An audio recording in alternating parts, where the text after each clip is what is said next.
Blake Lively didn't just call out Justin Baldoni. She accused him of harassment, retaliation, and even trying to destroy her reputation. And that's where this story gets messy. We've all heard gossip before, but what if it's not just whispers behind the scenes anymore? What if the drama on It Ends With Us is way deeper than possible crushes or chemistry? What if there are real legal battles, alleged smear campaigns, and power plays that could change everything?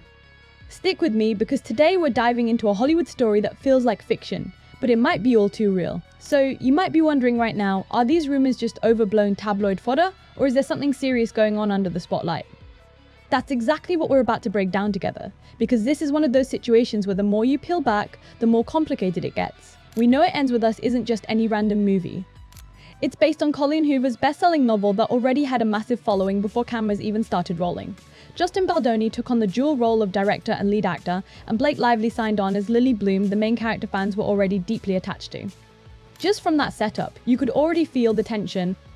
Readers had strong expectations for how Lily would look, act, and carry the story. So even before release, criticism was bubbling about the casting choices, the wardrobe decisions, and even the way the marketing seemed to gloss over the novel's sensitive themes. And here's where things started to shift. Blake Lively didn't just stay silent about what was going on behind the scenes. She took the extraordinary step of filing a lawsuit against Justin Baldoni and his company, Wayfarer Studios, accusing him of harassment and retaliation. That is not a light accusation. We're not talking about mild disagreements or creative clashes, but legal claims that point toward behavior that could have serious consequences if proven. Her lawsuit didn't stop there. It included allegations that a deliberate smear campaign was orchestrated to damage her reputation. Imagine that for a second, not just dealing with one-on-one conflict, but facing an entire machinery of PR, strategists, and publicists allegedly working against you to spin the narrative. That's what makes this story different from your typical celebrity feud. Now, Baldoni and his team, of course, deny all of this. His representatives have called the accusations false, outrageous, and intentionally salacious. At one point, he even filed a countersuit, accusing Blake of defamation and extortion. But here's the twist, that countersuit didn't stick. It was dismissed in mid-2025. And in legal battles, when a countersuit fails, it doesn't prove the other side's case automatically, but it does say a lot about how the court viewed his attempt to push back. And you might be asking, okay, but outside of court documents, what was happening on set? What about the chemistry between the two stars, or the public appearances? That's where the fan theories and gossip blogs start adding fuel to the fire. There have been whispers of tension, of creative clashes, and of Blake Lively stepping into the spotlight during press tours while Baldoni seemed quieter and less involved. People started noticing body language in interviews, or how they avoided mentioning each other in certain promotional events. And you know how the internet works. Once fans pick up on these cues, the theories start multiplying.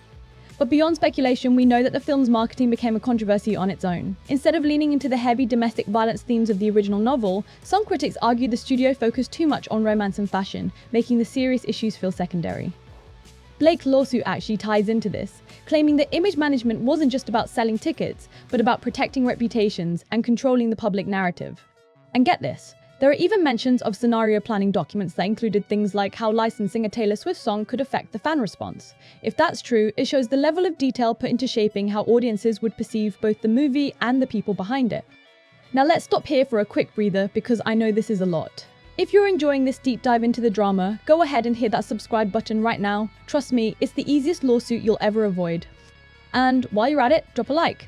Maybe even share this with a friend who's obsessed with Hollywood tea, because it really helps keep these breakdowns coming. Alright, back to the mess. So, what does all of this mean when you connect the dots? Well, one thing that stands out is that Blake's accusations aren't about petty rivalries or jealousy. They're about systemic retaliation and harassment. That's a big distinction. If even part of it is true, it suggests a culture of silencing and punishing someone who dares to speak up, rather than just two celebrities not getting along.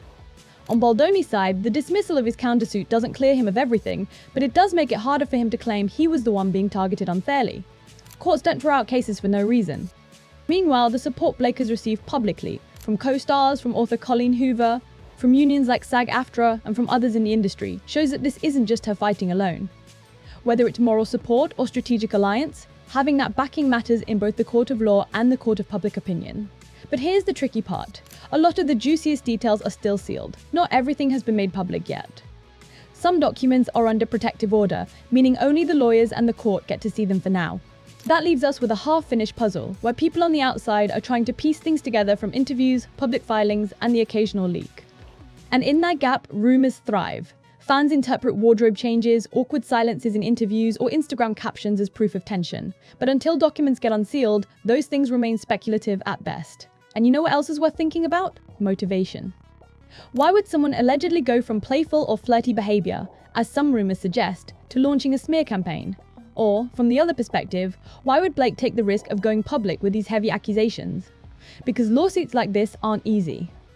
They cost time, money, and emotional energy, and they open the door for your personal life to be picked apart. For someone as established as Blake Lively, making these claims publicly suggests she felt cornered enough that silence wasn't an option anymore. At the same time, Baldoni has plenty to lose too. His reputation, his career trajectory, his role as both actor and director. Everything could be overshadowed by these accusations, so it makes sense that he would push back hard. That's what makes this battle feel like more than a personal fight. It's reputational warfare.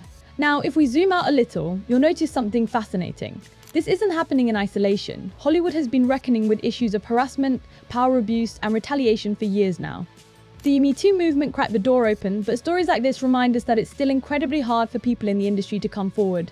PR machines are powerful, studios have money, influence, and connections to control narratives. If a smear campaign really was orchestrated, that's not just one person acting out of ego, it's an entire structure designed to protect those in power. So, what about the film itself? Well, audiences were already divided. Some loved it for the romance, others felt it trivialized serious issues. That division only makes the off-screen drama feel more intense, because suddenly the story being told on-screen feels eerily connected to the story happening behind the camera. A tale of love, betrayal, abuse, and power dynamics, both in fiction and in reality. And let's be honest, part of why this story hooks us is because it blurs the line between performance and reality. When you watch Blake Lively and Justin Baldoni on screen, you might wonder if the tension is acting or if some of it is bleeding through from real life. When you hear rumors about a crush or chemistry, it's hard not to connect it with what we see on screen. But again, that's the danger. We can't mistake speculation for evidence. The legal case isn't about romance, it's about harassment, retaliation, and reputation control. Looking ahead, this is far from over. The trial date has been set for 2026, and that's when we'll likely see a lot more come to light. Depositions will reveal what was said behind closed doors, documents might get unsealed, witnesses could step forward. And by then, we might finally be able to separate the gossip from the facts. Until then, all we can do is pay attention and stay critical. Whenever you see a leak or a dramatic headline, ask yourself, who benefits from this narrative? Is it helping Blake's side, or is it helping Baldoni's? Is it a genuine piece of evidence, or is it spin? That's how we keep from getting lost in the noise. At the end of the day, this isn't just Hollywood tea, it's a case study in power, image, and the cost of speaking up. If even part of Blake's accusations are true, it shows just how risky it still is for women in Hollywood to challenge misconduct. And if it turns out parts of the lawsuit don't hold up, then it will raise questions about weaponizing legal systems in personal dispute. Either way, the outcome is going to shape reputations and careers for years to come. So, as we wait for the next chapter, one thing's certain. This story proves that sometimes the real drama isn't on screen, it's happening when the cameras stop rolling. Thanks for sticking with me through this breakdown. Don't forget to subscribe if you want me to cover the next big update in this case, because I promise this is only the beginning. Until then, stay sharp, stay curious, and remember, Hollywood may give us the illusion, but we deserve the truth.